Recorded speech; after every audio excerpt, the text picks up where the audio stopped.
અમદાવાદ દેશનું સ્વચ્છ શહેર જાહેર થવાના બીજા જ દિવસે જોવા મળ્યા કચરાના ઢગ.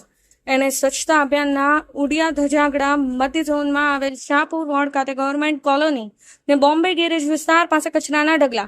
એક તરફ હાલમાં સ્વચ્છતા અભિયાનમાં અમદાવાદ મ્યુનિસિપલ કોર્પોરેશનની કામગીરી આખા દેશમાં પ્રશંસા થઈ રહી છે, ત્યાં તો બીજી તરફ ગવર્મેન્ટ કોલોની અને બોમ્બે ગેરેજ ખાતે સફાઈ કરવામાં તંત્ર દ્વારા આખાડકાન કરી રહ્યા છે. સોલિડ વેસ્ટ મેનેજમેન્ટ અને હેલ્થ ડિપાર્ટમેન્ટના સરકારી બાબુઓની પોલ ખુલી. સ્થાનિક લોકોમાં પણ જોશ જોવા મળ્યો. કોર્પોરેશન દ્વારા કરોડો રૂપિયા ખર્ચ સ્વચ્છતાના રેન્કિંગ મેળવવા માટે કરવામાં આવે છે, પરંતુ વાસ્તવિક ચિત્ર કંઈક અલગ જ જોવા મળ્યું છે.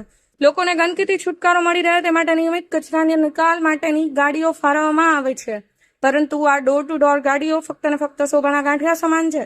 સ્થાનિક લોકોની રજૂઆત એવી છે કે અહીં અગાઉ ગંદકીનું પ્રમાણ ઓછું થઈ ગયું હતું, કારણ કે અહીં સ્વચ્છતા સ્ક્વોડના સ્ટેન્ડ ટુ સ્ટેન્ડ માણસો મૂકવામાં આવ્યા હતા. ફરીથી અહીં માણસો મૂકવામાં આવે તેવી સ્થાનિક જનતાની માંગ ઉઠવા પામેલ છે.